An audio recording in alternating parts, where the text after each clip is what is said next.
말씀은 요한복음 1장 29절에서 34절까지 말씀입니다. 요한복음 1장 29절에서 34절 말씀입니다.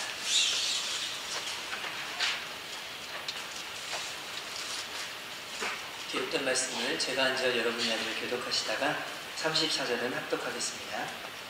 이튿날 요한이 예수께서 자기에게 나오심을 보고 이르시되 보라, 세상 죄를 지고 가는 하나님의 어린 양이로다.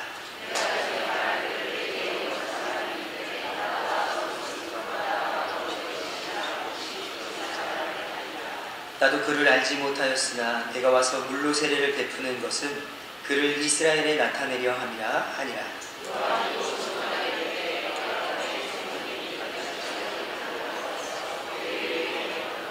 나도 그를 알지 못하였으나 나를 보내어 물로 세례를 베풀라 하신 그이가 나에게 말씀하시되 성령이 내려서 누구 위에든지 머무는 것을 보거든 그가 곧 성령으로 세례를 베푸는 이인 줄을 알게 하셨기에 내가 보고 그가 하나님의 아들이심을 증언하였노라 하니라. 아멘. 오늘 이 본문 말씀을 중심으로 하나님의 어린 양이라는 제목으로 하나님의 말씀을 증거하겠습니다. 제목이 뭐라고요? 하나님의 어린 양. 여러분, 성인이 하루에 생각을 몇 번이나 한다고 생각하십니까? 그쵸, 맞습니다. 정신분석학자들의 말에 의하면요, 성인은 하루에 생각을 5만 번 한다고 합니다. 5만. 그래서 5만 가지 잡다한 생각들, 이런 얘기 들어보셨죠? 네. 그래서 5만 번 정도 하는데요. 참 놀랍게도 대부분의 사람들이 4만 9천 번 정도는 부정적인 생각을 한답니다. 그렇다면 우리는 좀 어떤지 한번 생각해 보기 원합니다. 우리 성도님들은 하루에 생각을 많이 하시는데 그 중에 긍정적인 생각과 부정적인 생각, 비율을 따지면 몇 대 몇일까요? 적어도 예수 그리스도를 믿는 저와 여러분은 50대 50은 돼야 되지 않겠습니까? 아닌가요? 몇 대 몇입니까? 부정적인 생각들을 참 많이 하는 것 같습니다. 그렇죠? 예레미야 선지자는요, 만물보다 거짓되고 심히 부패한 것이 우리의 마음이라고 했습니다. 그래서 우리의 마음은 부패하여서 속에서 나오는 것이 다 죄악된 것이고 거짓된 것이고 부정적인 모습들 뿐이라고 합니다. 행복한 일들보다는 불행한 일들을 더 많이 생각하고 또한 힘든 일들을 더 많이 생각하고 현실을 바라보면서 한탄하는 그런 마음들이 우리 가운데 더 많이 있다는 것입니다. 저는요, 군대 가기 전에 좀 쓸데없는 생각을 하고 쓸데없는 걱정을 했습니다. 어떤 걱정을 했냐면 군대 가서 내가 죽으면 어떡하지? 이런 쓸데없는 걱정을 했습니다. 사실 가지도 않아놓고는 군대 가면 내가 죽으면 어떡하지? 군대 가서 죽으면 어떡하지? 이런 생각들을 제가 군대 가기 전에 그렇게 했어요. 왜 했을까요? 좀 두려웠기 때문에 했을 것 같아요. 군대 가서 총으로 맞으려 죽으면 어떡하지? 이런 걱정, 쓸데없는 걱정들을 했는데요. 우리 모든 사람들은 사실 미래에 대한 불안 때문에 쓸데없는 걱정들을 많이 하는 것 같습니다. 어떤 신학교 교수님은요, 신학교 졸업을 앞두고 있는 학생들 대상으로요, 묵상 시간에 한 가지 실험을 했다고 합니다. 학생들에게요, 자기가 살아오면서 지금까지 지은 죄를 한번 기록해봐라. 이랬더니요, 15초에서 20초 사이에 막 다 적고 손 들면서 다 적었습니다. 이렇게 얘기했답니다. 근데 반대로요, 자신이 살아오면서 아주 선한 일, 좋은 일을 했던 걸 한번 적어봐라. 이랬더니요, 죄 짓는 것보다는 한참 시간이 오래 걸리더니 그걸 잘 적지를 못하는 거예요. 그래서 이 실험을 통해서 학생들이 평소에 자신들이 얼마나 그저 잘못된 생각, 죄에 대한 생각, 이런 부정적인 생각들에 사로잡혀 있는지를 분명히 보여주는 그런 실험이라고 생각되어집니다. 우리의 모습을 보면 또한 실험의 결과를 보니까 우리는 평소에 좋은 생각보다는 좀 나쁜 생각, 부정적인 생각들을 참 많이 하는 것 같습니다. 우리의 대부분의 근심은 사실은 이 세상의 것들이라고 생각이 되어집니다. 그러나 우리가 진정으로 해야 될 근심은요, 나는 정말 구원을 받았는가? 다시 한번 좀 생각해 보기 원하는데요. 나는 정말 구원을 받았는가? 이 근심을 해야 된다는 것입니다. 사도 바울이요, 서신서에 보면요, 그는 늘 항상 근심하지 말라, 항상 기뻐하라, 염려하지 마라, 이렇게 계속 권면을 해주시다가 사도 바울께서 고린도후서 7장 10절에서는요, 근심하라고 얘기하는 곳이 하나 있습니다. 그곳이 바로 7장 10절인데요.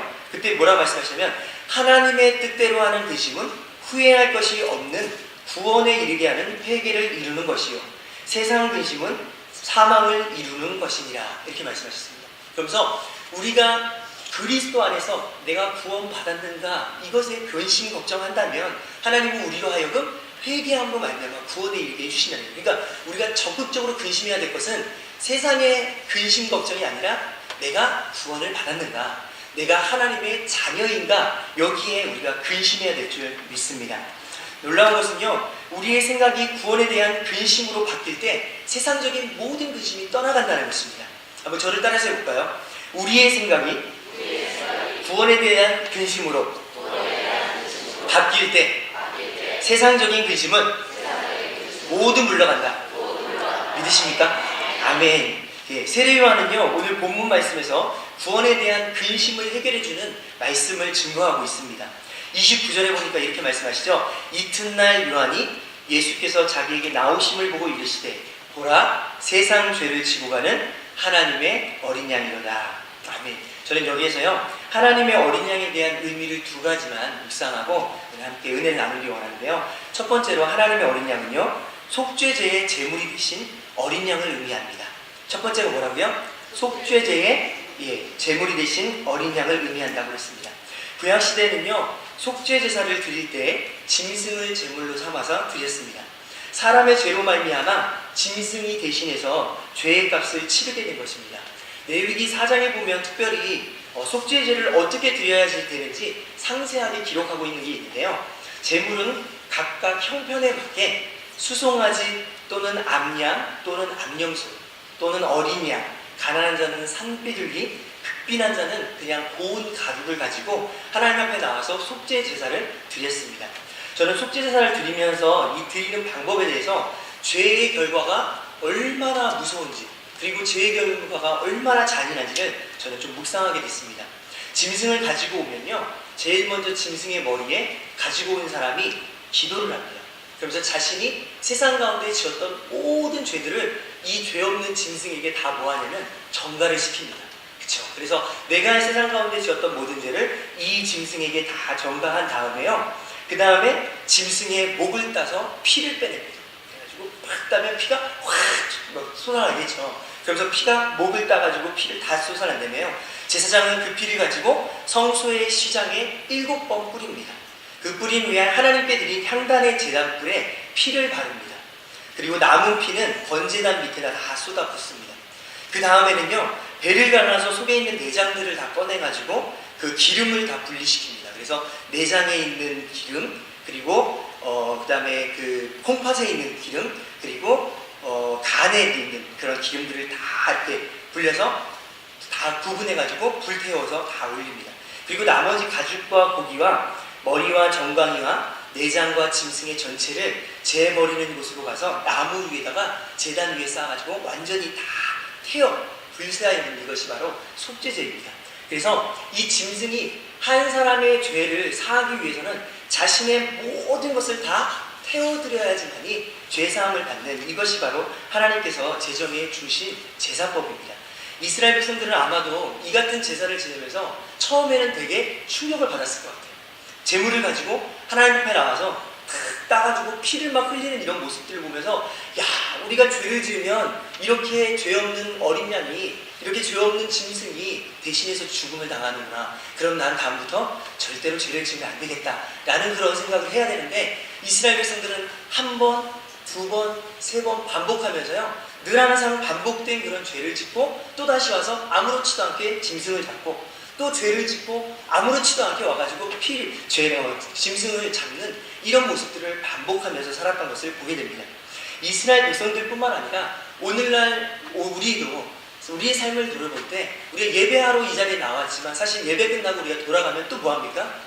죄 가운데 세상에서 죄 짓고 하나님의 뜻이 아닌 것에 우리의 마음이 팔려가지고 정말 사방을 정신 차리지 못하면서 죄에 허덕이다가 다시 예배 자리에 나갔다가 하나님의 은혜를 구하러 왔습니다 이랬다가 또다시 한번 나아갔다가 세상에서 또다시 치이고 또 넘어지는 이런 모습들을 반복하는 모습들을 보게 됩니다. 하지만 구약시대 사람들과 우리와의 다른 점은 무엇입니까? 바로 구약시대 사람들은요, 미래에 오실 메시아를 기대하면서 그들이 짐승 제사를 드림으로 죄사함을 받았지만, 우리는 메시아로 오신 예수 그리스도의 속죄 사역으로 다시는 짐승으로는 제사하지 아니하여도 하나님 앞에 담대함으로 나갈 수 있는 그런 놀라운 특권을 저와 여러분이 받은 것입니다. 그렇기 때문에 우리는 예배에 나올 때마다 뭐가 있어야 되냐면요, 감격이 있어야 될 줄 믿습니다. 예배 나올 때마다 정말 그 예수 그리스도의 그 구속의 은혜에 감사하는 그런 마음이 있어야 될 줄 믿습니다. 그래서 저는 바라기는 우리가 예배를 통해 기쁨이 회복되길 간절히 소망합니다. 예배를 통해 정말 우리의 상처된 모든 마음들이 회복되길 원하고요. 예배를 통해 용서가 정말 일어날 수 있기를 간절히 소망합니다. 예수님은 우리의 생각으로 짓는 죄, 그리고 손으로 짓는 죄, 말로 짓는 죄, 행동으로 짓는 모든 죄를 용서하시기 위해서 스스로 어린 양의 속죄 제물이 되어주신 것입니다. 그 예수 그리스도를 저와 여러분이 믿음이 얼마나 감사한지 모르겠습니다. 고린도후서 5장 21절에 보니까요, 하나님이 죄를 알지도 못하신 이를 우리를 대신하여 죄로 삼으신 것은 우리로 하여금 그 안에서 하나님의 의가 되게 하려 하심이라, 이렇게 말씀하셨습니다. 예수님께서 속죄제의 제물이 되신 것은 영원히 죽을 수밖에 없는 저와 여러분을 하나님의 의로 양자 삼아주시기 위함이라는 것을 저와 여러분이 꼭 기억할 수 있길 간절히 소망합니다. 따라서 저와 여러분이요, 세상의 근심을 담대하게 떨쳐버리고 예수 그리스도의 구속의 의미를 찬양하는 저와 여러분의 삶이 될 수 있기를 간절히 소망합니다.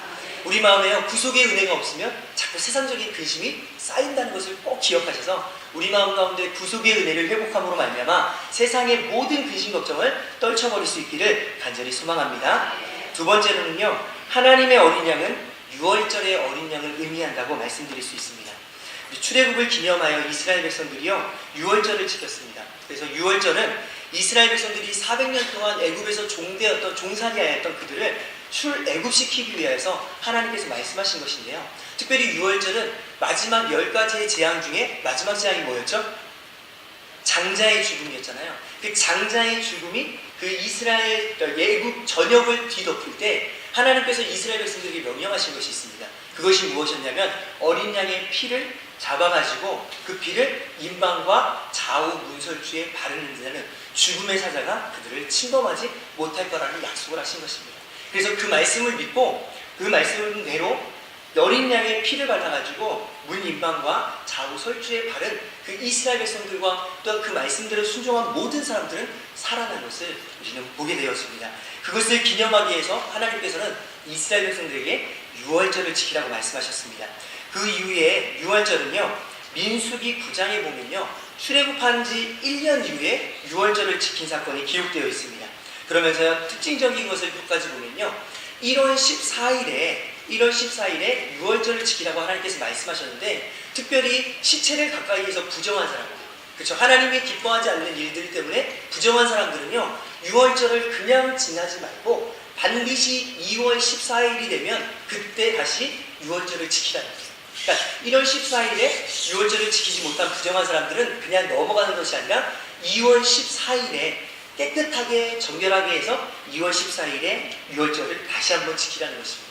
또한 그냥 지키는 것뿐만 아니라 그 이스라엘 백성들과 함께 애굽 땅에서 나왔던 이방인들이잖아요. 타국인들도 함께 모여 있었는데 그 함께 모인 그곳에서 바로 유월절을 지키라고 말씀하시는 것입니다. 그래서 유월절의 어린 양의 피는, 그리고 우리 인간의 구원은요, 인간의 어떤 혈육이 아니라, 인간의 어떤 노력이 아니라 오직 유월절의 어린 양 대신 예수님으로 말미암다는 것을 이 말씀에서 우리에게 증거해 보여주신 것을 저와 여러분이 기억해야 될 것입니다. 그래서 하나님께서 제정해 주신 그 유월절은 바로 하나님이 우리의 구원자가 되신다, 하나님만이 우리의 구원자가 되신다고 우리에게 말씀해 주시는 그런 말씀입니다. 그래서 하나님께 선택받은 백성은요, 유월절을 기억하며 살아야 합니다. 왜냐하면 하나님의 구속의 방법이 유월절의 어린 양으로 되신 예수 그리스도로 말미암기 때문에 그렇습니다. 예수님께서는요, 누가복음 22장 16절에서 이렇게 말씀하십니다. 내가 너희에게 이르노니 이 유월절이 하나님의 나라에서 이루기까지 다시 먹지 아니하리라 라고 말씀하셨습니다. 곧 예수 그리스도의 십자가에서 죽으심으로 유월절의 어린 양이 되셨다고 우리에게 말씀해 주시는 것입니다. 우리의 죄를 사해 주신 그 예수님을 우리는 날마다 찬양해야 될 줄 믿습니다.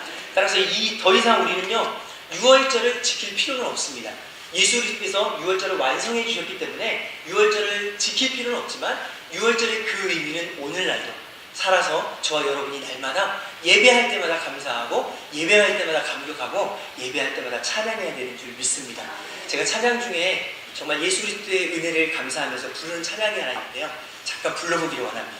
6월절 어린 양의 피로 함께 불러보겠습니다.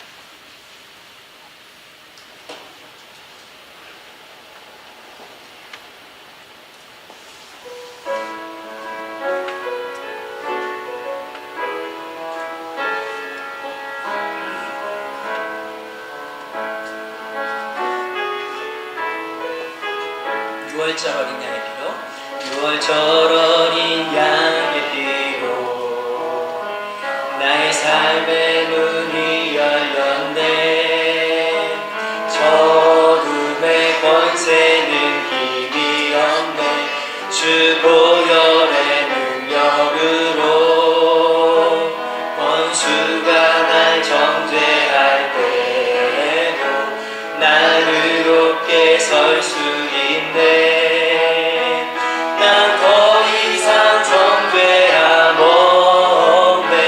난 주 보혈 아래 있네. 난 주 보혈 아래 있네. 그 피로 내 죄 사했네. 하나님의 긍휼 날 거룩해 하시었네. 난 주 보혈 아래 있네. 난 원수의 공격에도 더 이상 넘어지지 않네. 난 주 보혈 아래 있네. 아멘. 우리는 예수 그리스도의 보혈 안에 있는 줄 믿습니다. 이스라엘 백성은요, 하나님의 말씀에 순종해서 1년 된 어린 양을 잡아서 문 임방과 좌우 설주에 발랐습니다. 그때 놀라운 죽음의 사자들이 그들을 침범하지 못했던 것처럼요, 오늘날도 똑같은 방법으로 하나님은 우리에게 역사하십니다. 6월절 어린 양 대신 예수 그리스도께서 십자가에서 피 흘려 죽으심으로 구원은 완성되었습니다. 이제는 우리가 예수 그리스도의 그 보혈을 우리의 마음의 문에 발라야 되는 줄 믿습니다. 예수 그리스도의 그 보혈을요, 우리 가정에 발라야 되는 줄 믿습니다. 그리하면 마침내 하나님의 구원이요, 저와 여러분의 가정 가운데 이루어진다는 것을 꼭 확신할 수 있길 간절히 소망합니다. 사도행전 16장 31절에 이렇게 말씀하십니다. 주 예수를 믿으라. 그리하면 너와 내 집이 구원을 얻으리라. 아멘. 제가 신방을 통해서요, 가장 마음 아팠던 것은 무엇이냐면요, 우리 성도님들의 자녀들이 신앙생활을 하지 않는다는 거예요. 성도님들의 자녀들이 한때는, 정말 어렸을 때는 열심히 교회에 출석하고 열심히 신앙생활을 했는데 어느 순간부터인가는 신앙생활을 하지 못하는 성도님들의 가정들이 많이 있는 것을 제가 보면서 참 마음 가운데 큰 아픔이 있었습니다. 그리고 더욱더 간절하게 기도하는 것은 그들의 자녀들이 다시 한번 신앙으로 회복되어지기를 간절히 소망합니다 라는 그런 마음을 가졌는데요, 하나님께서 이번 신방을 통해서 예수 그리스도의 보혈의 능력이 성도님들의 가정을 덮고 구원의 기쁨과 감격이 넘쳐나기를 간절히 소망합니다. 우리는 오늘 본문 말씀을 통해서요, 하나님의 어린 양의 의미를 묵상했습니다. 우리 모든 사람들의 마음은 부패하였다고 했습니다. 그래서 우리는 늘 항상 생각하는 것을 악한 것, 더러운 것, 거짓된 것만 생각한다고 했는데, 우리가 예수 그리스도의 보혈로 말미암아 우리의 생각이 부정적인 생각에서 긍정적인 생각으로 변화되길 간절히 소망합니다. 우리가 불신의 생각에서 믿음의 생각으로 변화되는 저와 여러분이 될 수 있기를 간절히 소망합니다. 그래서 예수님은요, 바로 속죄의 제물로서의 어린 양으로 오셨다고 했습니다. 두 번째로는 6월절의 희생 제물로서 어린 양으로서 이 땅에 오셨다고 했습니다. 우리가 이 예배를 마치고 다시 또 삶의 현장으로 돌아가면요, 우린 똑같이 죄와 싸워야 될 것이고 치열한 그런 세상의 근심과 싸워야 될 것인데, 우리가 그런 가운데서 승리할 수 있는 방법은 예수 그리스도의 그 보혈을 의지하는 것뿐이 없다고 믿습니다. 사도 요한은요, 요한일서 5장 4절에요, 믿음의 사람들이, 신앙의 사람들이 승리할 수 있는, 세상을 이길 수 있는 방법은 딱 한 가지 있다고 했습니다. 그것이 믿음이라고 했는데요, 무릇 하나님께로부터 난 자마다 세상을 이기느니라. 세상을 이기는 승리는 이것이니 우리의 믿음이다, 이렇게 말씀하셨습니다. 저와 여러분이 믿는 그 예수 그리스도의 믿음으로 말미암아 세상에 나가서 싸워 승리하는 저와 여러분의 삶이 될 수 있기를 간절히 소망합니다.